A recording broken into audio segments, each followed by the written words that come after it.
A'udzubillahi minasyaitonirrajim. Bismillahirrahmanirrahim. Assalamualaikum warahmatullahi wabarakatuh. Jumpa kembali di channel Sampul Hitam yang tentunya akan berbagi cerita. Dan untuk cerita kali ini, saya akan menceritakan sebuah kisah yang berjudul Pesan yang Belum Tersampaikan. Cerita ini ditulis oleh Cindy Nuraini. Dan bagi teman-teman yang ingin membacanya secara langsung atau teman-teman penasaran dengan sang penulis, teman-teman bisa langsung kunjungi link yang saya sudah sertakan, ada di deskripsi. Dan tak usah berlama-lama, mari kita ke ceritanya. Selamat mendengarkan. Mama dari tadi di dalam, tanyaku ragu setelah sedikit melewati pintu utama rumah ini. Iya, kerjaan mama belum selesai, jawabnya datar tanpa mengalihkan pandangan dari mesin jahit di depannya. Aku mundur beberapa langkah menyentuh daun pintu, mengalihkan pandangan pada gerbang rumah di mana tempat mama berdiri tadi. Astagfirullah. Sontak aku membekap mulut dengan tangan kanan. Mataku begitu jelas, masih melihat mama berdiri di sana membelakangiku. Namun tak ada pergerakan sedikit pun darinya. Aku kembali menoleh ke dalam. Mama masih sibuk dengan pekerjaannya. Bahkan suara mesin jahit itu terdengar nyaring memenuhi ruangan itu. Mama memang sengaja menaruh mesin jahit itu di ruang depan, hanya disekat sedikit untuk membatasi ruang tamu, sehingga dari pintu keluar saja masih bisa terlihat aktivitas mama di sana, walaupun tak nampak secara keseluruhan. Aku kembali memutar kepala.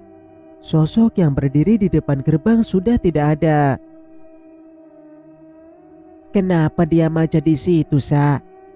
Mama sedikit memiringkan kepalanya ke arahku. Dahinya berkerut. Mungkin heran melihat aku yang seperti orang linglung. Enggak mah, Sasa masuk ke kamar dulu. Terlihat mama hanya menggelengkan kepala, lalu kembali fokus pada kain di tangannya. Aku kembali menutup pintu, berlari kecil menuju kamar. Kujatuhkan tubuh di atas kasur empuk ini. Rasa lelah setelah mengayuh sepeda dengan kekuatan super tadi masih membuatku lemas.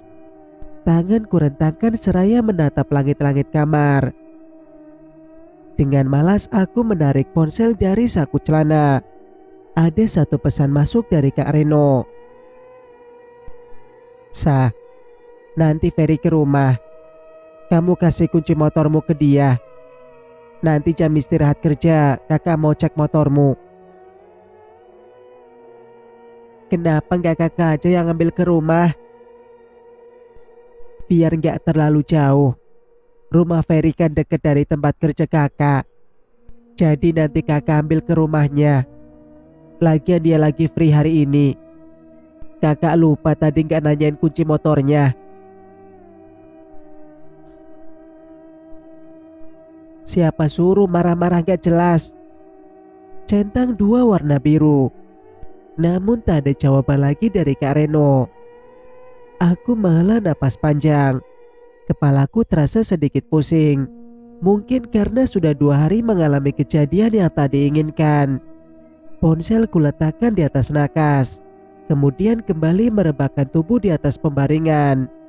Suara-suara di danau tadi rasanya masih terngiang di telinga. Namun berusaha ku tepiskan dengan memejamkan mata yang terasa sudah memberat. Rasanya baru sebentar saja aku terlelap. Suara ketukan di kaca jendela membuatku kembali membuka mata. Aku mengucak kedua mata yang masih merasa mengantuk. Namun suara di kaca jendela kamar memaksaku untuk bangkit dari tempat tidur. Siapa sih yang ngetuk-ngetuk kaca? Gak ada kerjaan. Aku mendumal kesal. Kusingkap sedikit gorden yang menutupi jendela, lalu mengintip keluar. Pandanganku mengedar. Tidak ada siapa-siapa di sana. Suara ketukan beralih ke pintu. Kuputar badan menghadap pintu yang tertutup rapat. Ada perasaan ragu untuk mendekatinya. Mana ada si hantu siang-siang begini. Jangan sampai aku diganggu lagi. Sah. Aku menajamkan pendengaran. Maju selangkah dari tempatku berdiri ketika namaku kembali dipanggil. Aku hampir melompat saat gagang pintu naik turun dengan cepat. Itu Mama, tanyaku memastikan. Iya, pintunya dikunci ya. Itu ada Ferry di luar nanyain kamu. Aku malah napas lega. Kukira akan ada sesuatu yang menyeramkan lagi. Mungkin aku hanya terlalu parno. Jelas-jelas yang tadi memanggilku memang suara Mama. Dengan cepat kuputar pintu dan membuka pintu. Mama masih berdiri di sana membuatku jadi salah tingkah. Tuh, ada Ferry. Kasihan udah nunggu lama. Iya, Mah. Mama berlalu dari hadapanku. Sedangkan aku kembali masuk untuk mengambil kunci motor di dalam laci. Segera kurapikan jilbab terusan yang sudah berantakan. Lalu berlari kecil untuk menemui tamu suruhan kakakku tadi. Kak, maaf nunggu lama. Sapaku saat berdiri tepat di belakangnya di teras rumah. Sabila. Iya, gak apa-apa kok. Jawabnya setelah memutar badan. Ini bukan kali pertama Kak Ferry datang ke rumah ini.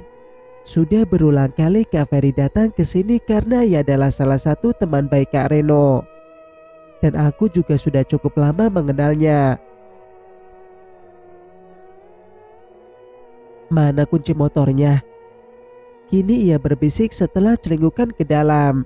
Sepertinya Kak Reno sudah memberitahu bahwa aku berbohong pada Mama perihal motor itu. Ini Kak. Dengan cepat Kak Ferry merebut kunci motor yang baru kuulurkan. Lalu mengantonginya ke dalam saku celana jeans birunya. Tadi Kak Ferry ya yang ngetuk-ngetuk kaca jendela kamarku. Aku menyunggingkan sudut bibir atas. Dugaanku pastilah tadi itu Kak Ferry yang mengetuk jendela kamar. Karena setelah itu Mama memberitahu ia ada di depan. Ia ada di depan. Hah? Rumahmu ada pintu depannya kan? Ngapain aku ngetuk jendela kamarmu? Terus tadi siapa yang ngetuk-ngetuk kaca jendela di kamar? Aku menautkan kedua alis. Dibuat bingung sendiri. Cica kali. Jawab Kak Ferry enteng. Mungkin. Aku menghela nafas panjang. Ya, mungkin saja tadi itu hanya kerjaan cicak yang usil. Oh iya, maaf nih Kak, jadi merepotkan. Mau masuk dulu nggak? Lanjutku. Santai aja Sa. Nggak ngerepotin sama sekali. Aku langsung pulang aja. Kak Ferry menghampiri motornya yang terparkir di depan teras. Meraih helm dan memasukkannya ke kepala. Pulang dulu Sa, ujarnya setelah duduk di jok motor. Lalu mengangkat sebelah tangan kepadaku. Hati-hati Kak. Kak Ferry hanya mengangguk. Memutar motor lalu meninggalkan halaman rumah. Setelah dirinya tak nampak dari pandangan, aku kembali hendak masuk ke dalam rumah. Ku elus dada kaget melihat Mama yang tiba-tiba sudah berdiri di depan pintu, menatap lekat ke arahku.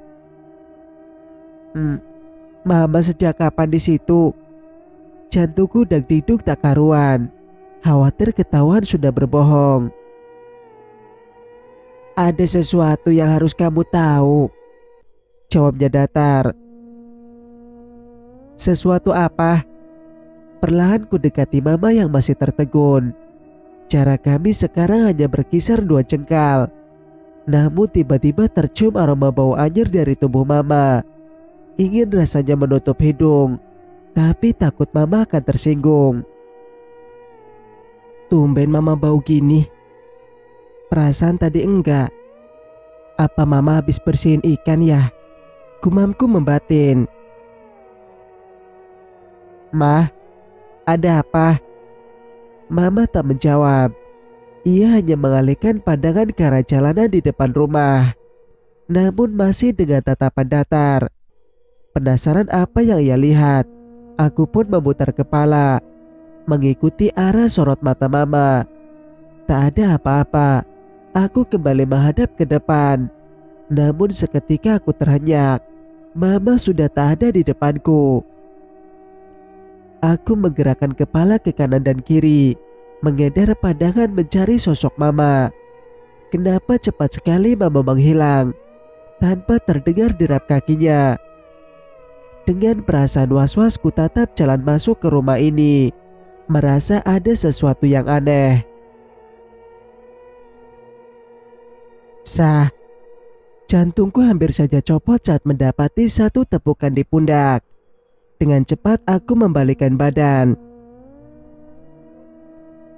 Loh, mama, kok ada di situ?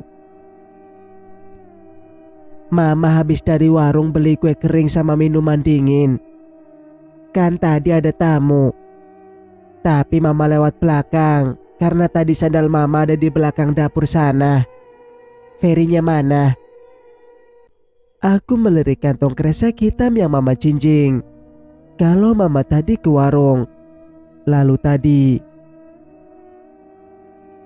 Sah, Feri udah pulang ya? Mama kembali menepuk pundakku membuat aku tersentak. Iya mah, udah pulang. Cepet banget. Ya udah, nih makanannya buat kamu aja. Mama menyodorkan kantong di tangannya. Aku menerimanya dengan tangan gemetar. Seraya sesekali melirik wajah mamaku dengan perasaan yang tak dapat kugambarkan. Masuk, jangan bengong aja. Mama berjalan masuk melewatiku. Sementara benakku masih diselimuti banyak tanda tanya. Kenapa hari ini aku melihat mama ada 2? Astagfirullah. Aku mengusap wajah, lalu menopang dagu dengan tangan kanan. Otakku seperti dihantam sesuatu yang tak bisa membuatku berpikir jernih. Kepalaku terasa pening. Ada apa denganku ya Allah? Sudut pandang Reno. Dari semalam perasaanku mulai tidak tenang saat menyusul Sasa dari rumah Bu Santi. Sasa terlihat begitu ketakutan. Pasti yang ia alami saat itu begitu mengusik hatinya. Seperti saat malam kemarin, sosok Zen dan gadis yang ditemukan warga tak bernyawa di kebun jati itu mengganggu ketenangan tidurku. Mereka bergantian datang seperti menuntut sesuatu dariku. Malam itu aku dibuat kewalahan. Rasa takut dan khawatir serasa memuncak di ubun-ubun. Sempat ku dengar ketukan pintu dan seruan Sasa dari luar kamar setelah aku menjerit histeris. Namun beberapa detik kemudian pandanganku mengabur. Gelap hingga tak sadarkan diri. Hari ini aku akan mengecek motor Sasa yang ia tinggalkan di area kebun jati. Aku meminta kawan dekatku Ferry untuk mengambil kunci motor Sasa ke rumah. Enggan rasanya bila jam istirahatku habis, karena jarak dari tempat kerja menuju rumah lumayan jauh. Kebetulan jarak rumah Ferry tak terlalu jauh dari tempatku mengais rupiah. Ia juga sedang libur hari ini. Lagi pula, ia sudah sering bolak-balik ke rumah yang kutinggali bersama adik dan kedua orang tuaku. Jadi aku tak merasa segan untuk meminta bantuan kepadanya. Saat jam istirahat tiba, segera aku meluncur ke rumah Ferry. Ku ajak ia pergi bersamaku ke area kebun jati. karena tidak mungkin nanti aku akan mengendarai 2 motor sekaligus. Udah siap nih bos. Motor kuhentikan saat memasuki pekarangan rumah Ferry yang tak terlalu luas itu. Ia hanya manggut-manggut tanpa menoleh, duduk di tangga depan rumah, seraya sibuk dengan ponselnya. Kuhempaskan tubuhku di sebelahnya. Ia masih asik dengan game di ponselnya. Gimana? Mau kan antar aku cek motor Sasa ke jalanan dekat kebun jati? Oke. Sekarang? Iya, kita jalan aja sekarang. Aku juga harus ngejar waktu nih. Ferry mengangguk lalu memasukkan ponsel ke dalam saku celananya. Kami segera naik ke atas motor yang terparkir di depan rumah. Segera ku tancap gas untuk mempersingkat waktu. Tiba di jalanan yang kanan kirinya yang ditumbuhi banyak pohon jati. Aku menurunkan kecepatan laju motor. Mataku fokus mencari motor Sasa yang katanya ia tinggalkan di area sini. Aku tidak tahu pasti di mana letaknya. Khawatir jika motor itu ditemukan orang yang tidak jujur, lantas dibawa pergi. Mana nih Ren motor adikmu? Kok gak kelihatan batang hidungnya? Celetuk Ferry menepuk pundakku dari boncengan. Dikira orang kali, ada batang hidungnya. Jawabku seraya terus mengedar pandangan ke sekitar. Kali aja nemu cewek cantik Ren. Rezeki siapa yang tahu? Ia terkekeh sendiri. Sedangkan aku tak begitu merespon ucapannya. Ferry memang sedikit celalatan kalau masalah perempuan. Bahkan ia pernah menggoda adikku. Namun setelah ku tegur, ia mulai menghentikan aksi konyolnya yang kerap membuat Sasa merasa risih. Ren. Tuh, kayak ada sesuatu di balik semak dekat pohon itu. Ferry menepuk-nepuk pahaku, lalu menuju ke suatu arah. Mataku langsung mengikuti arah telunjuknya. Aku ikut memperhatikan sesuatu yang menarik perhatianku di balik semak belukar yang tingginya sekitar pinggang orang dewasa. Kupinggirkan motor lalu kami turun dan mendekat ke sana. Benar saja, setelah jarak kami hanya tinggal beberapa langkah. Terlihat atas kepala motor dengan posisi sedikit miring, sedangkan bagian jok hingga belakangnya terhalang pohon jati yang cukup besar. Bener kan? Itu pasti motor Sasa, ucap Ferry sumringah. Ia hendak melangkahkan kaki lebih cepat, namun segera ku tahan. Tunggu dulu Fer. Kok motor Sasa bisa ada di sana ya? Mana mungkin waktu itu Sasa jalanin motornya di area kebun yang banyak semaknya gitu. Harusnya kan ada di tengah jalanan sana. Paling tidak di pinggir jalan. Pikirku merasa janggal karena posisi motor itu berada di balik semak dan pohon yang menjorok ke dalam kebun. Palingan ada orang lewat terus mindahin itu motor. Sengaja diumpetin. Buruan katanya ngejar waktu. Ferry kembali berjalan mendekat di mana motor itu berdiri. Sedangkan aku masih terpaku. Rasanya ada sesuatu yang mengganggu pikiranku. Meskipun yang dikatakan Ferry mungkin ada benarnya. Kulihat Ferry sudah berada di balik semak dan pohon tinggi itu. Ia tanpa menyingkap-nyingkap semak yang menjalar tinggi. Seketika gerakan tangannya berhenti, lalu memutar badan dan berlari kecil ke arahku. Ren, ada cewek duduk di jok motormu. Hah? Siapa?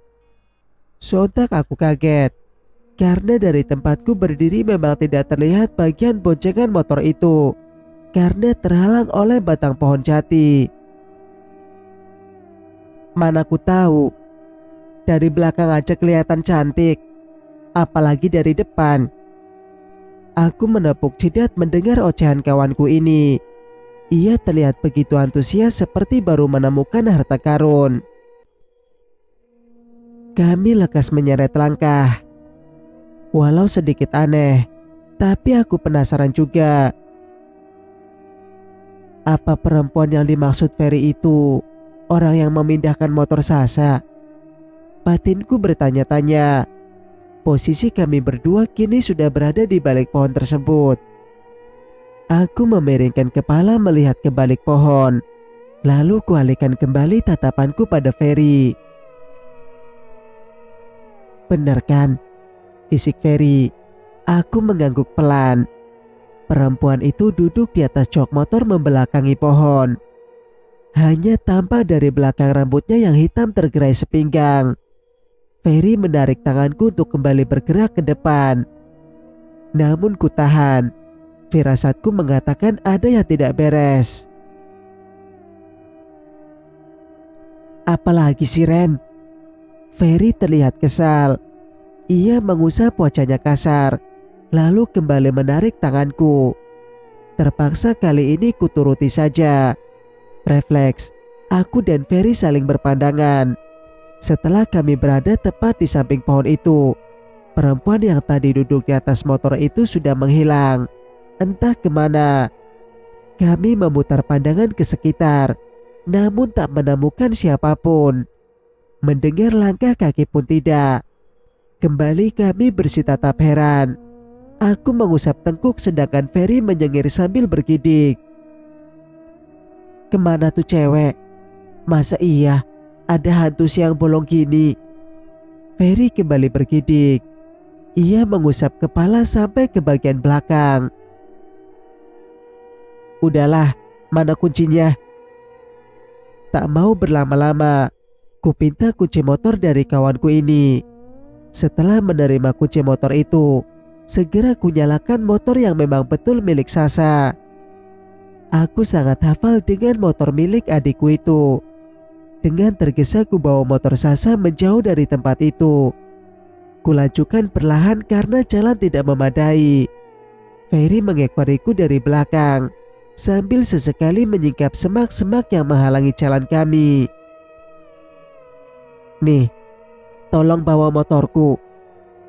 Kuserahkan kunci motorku saat kami sudah kembali ke dekat di mana motorku berada. Mau dibawa kemana tuh motor adikmu? Bawa ke tempat kerja aja. Kamu juga bawa motorku ke sana. Biar nanti pas pulang aku pakai motor Sasa. Motorku biar dititip ke pos satpam, ujarku. Mengingat aku pun sering melihat beberapa rekan kerjaku menitipkan motornya di pos satpam. Karena satpam di tempat kerjaku berjaga 24 jam bergantian. Terus besok berangkat kerja gimana? Gampang. Ojek online banyak bro. Pulangnya bisa ku bawa balik motorku. Ferry menurut. Ia segera menyalakan motorku. Lalu tancap gas mendahuluiku. Kuikuti Ferry dari belakang. Ia begitu cepat melesat hingga aku tertinggal lumayan jauh. Motorku tiba-tiba terasa berat, seperti sedang membonceng seseorang. Ku coba menaikkan kecepatan. Kenapa rasanya sia-sia? Mulutku menganga lebar. Bulir-bulir keringat sebesar biji jagung tiba-tiba menetes membasahi kepala dan leherku terasa panas. Saat ekor mataku menangkap bayangan seorang wanita tengah duduk menyamping di belakang boncenganku. Kepalanya menghadap lurus pada kaca spion. Sorot matanya nyalang dan lehernya membiru, membuat tanganku yang sedang memegang stang motor mendadak gemetar tak karuan. Amarah, lirihku pelan. Seketika aku merasa kesulitan untuk bernafas. Aku meneguk saliva berkali-kali. Darahku terasa berdesir. Kualihkan pandangan dari kaca spion motor. Tak ingin melirik ke sana. Hembusan angin di siang bolong kini terasa dingin menyentuh kulitku. Ingin rasanya aku berteriak memanggil Ferry yang sudah meninggalkanku jauh. Namun mulutku terasa terkunci. Entah mengapa jalan di tengah-tengah kebun jati yang kulalui ini terasa panjang. Padahal jaraknya tak terlalu jauh dari pertigaan yang menghubungkan jalan lalu lintas. Tenggorokanku terasa sakit, sulit untuk bernafas. Leherku dicengkram oleh sosok yang masih duduk menyamping di belakangku. Astagfirullah, astagfirullah. Ku ucap istighfar berkali-kali dengan sisa suara yang keluar. Perlahan cengkraman itu mengendor hingga tak terasa lagi di leherku. Ku tarik nafas berkali-kali, menghirup oksigen yang tadi sempat sulit masuk ke dalam hidung. Rupanya gangguan makhluk itu tak sampai di situ. Kini ia terbang melayang-layang di atasku, membuat aku kesulitan menyeimbangkan laju motor ini. Bahkan sesekali rambutnya yang panjang menyentuh wajahku. Sial, siang-siang begini masih aja mengganggu. Mana gak ada orang lewat lagi. Sepi banget. Aku menggerutu kesal seraya menghentakkan tangan pada stang motor. Sosok yang masih melayang-layang itu tertawa dan menangis bergantian. Suaranya mengusik gendang telinga. Aku berusaha tenang supaya bisa cepat keluar dari keadaan ini. Pergi kau, pergi. Mau apa dariku? Teriakku lantang. Dia tiba-tiba melayang lebih cepat di atasku, membuat motorku oleng ke kiri dan ke kanan. Sejurus kemudian ia berdiri di tengah jalan sekitar 3 meter di depanku. Dengan cepat aku meliuk ke kiri menghindarinya. Gerakan dadakan ini membuat aku kesulitan mengendalikan laju motor yang kubawa. Buk. Motorku terguling ke kiri. Aku meringis kesakitan. Ku coba mengangkat motor yang kini tergeletak menindih kakiku. Walau terasa berat karena tenagaku juga sudah terkuras. Sedangkan sosok perempuan tadi tak nampak lagi. Mungkin sudah merasa puas setelah melihatku terguling bersama motor ini. Setelah berhasil mengangkat motor dan menyangganya dengan standar, ku tepuk-tepuk celana yang kotor. Kakiku terluka dan sedikit berdarah. Sikut yang ikut lecet juga terasa sangat perih. Aku mengecek motor dari depan ke belakang, samping kiri dan kanan. Beruntung tidak ada kerusakan dan aku hanya mengalami luka ringan. Kulirik arloji di pergelangan tangan kiri. Sudah menunjukkan hampir jam 1 siang. Kalau tidak buru-buru, aku bisa terlambat masuk kerja. Bahkan aku sudah kehabisan jam makan siang. Singkat cerita. Hei Ren, lama banget nyampenya. Aku nunggu dari tadi di sini. Mampir kemana dulu? Ferry yang tengah berdiri di samping pos satpam berteriak saat aku memasuki gerbang pabrik tempatku bekerja. Tampak motorku yang tadi ia bawa juga berdiri tak jauh dari sana. Kuhentikan motor di samping pos satpam, lalu bergegas mendekati pintu ruangan berukuran 2 kali 2 meter persegi itu. Melewati Ferry yang teriakannya tak aku gubris. Pak, minta tisu dong. Ucapku dari ambang pintu pada Pak Karto, pria yang berusia sekitar 40 tahunan yang menjabat sebagai satpam di situ. Kenapa Mas Reno? Keringetan gitu? Tanya Pak Karto yang tengah duduk santai, lalu berdiri mengambil tisu dalam kotak di atas meja di pojokan ruangan. Ia menyodorkan 2 helai tisu itu padaku. Abis dikerjain setan, jawabku datar, sembali mengelap kepala yang sudah dibanjiri keringat. Pak Karto dan Ferry tertawa bersamaan mendengar ucapanku. Masa tengah hari gini ada setan, Mas? Ujar Pak Karto di sela-sela tawanya. Lantas ia merogoh saku celana, mengeluarkan sebatang rokok dan korek. Maklum aja Pak, teman saya ini emang kadang suka ngada-ngada. Kebanyakan nonton SpongeBob waktu kecilnya, ledek Ferry. Kemudian kembali tertawa sambil menepuk-nepuk pundakku. Cakep gak hantunya? Lanjut Pak Karto. Tawanya terdengar seperti dikulum. karena mulutnya sudah tersumpal rokok yang bagian ujung luarnya sedang disulut api kecil yang dinyalakan dari korek bensin di tangannya. Aku hanya geleng-geleng kepala, kemudian melempar tisu bekas mengelap keringat tadi ke dalam tong sampah di depan kanan pos tersebut. Terus itu kenapa tangan sama kakimu lecet-lecet? Ferry menatapku dari atas ke bawah, memperhatikan luka akibat jatuh dari motor tadi. Biasalah, habis aksi di jalanan, jawabku ngasal, seraya mengusap sikut kiri yang lecet. Namanya juga kaki, jiwa muda pula, sambung Pak Karto. Kemudian kembali terdengar gelak tawa dari dua laki-laki lawan bicaraku ini. Udahlah, saya masuk dulu Pak. Nanti titip motor di sini ya, ucapku pada Pak Karto. Tak mau memperpanjang pembicaraan karena aku juga sudah telat masuk. Fer, kuncinya mana? Lanjutku pada Ferry. Tuh, udah aku kasih ke Pak Karto. Oke, terima kasih udah bantu. Nanti gajian ku traktir makan. Sip. Ferry mengacungkan jempol. Gegas aku berlari kecil dengan langkah terseret menahan sakit di kaki. Hendak kembali bekerja walaupun perutku keroncongan karena belum diisi makan siang. Biarlah ku tahan sampai sore nanti. Sialnya, saat aku sudah kembali bekerja, bayangan wajah sosok perempuan itu selalu terlintas, membuatku sulit untuk berkonsentrasi. Wajahnya begitu pucat, namun masih sangat teringat. Sosok gadis yang ditemukan tak bernyawa di kebun jati itu membuat dadaku terasa sesak. Perih pada luka-luka di tangan dan kakiku saat ini tak sebanding dengan sakit yang aku rasakan saat itu. Cerita pun bersambung.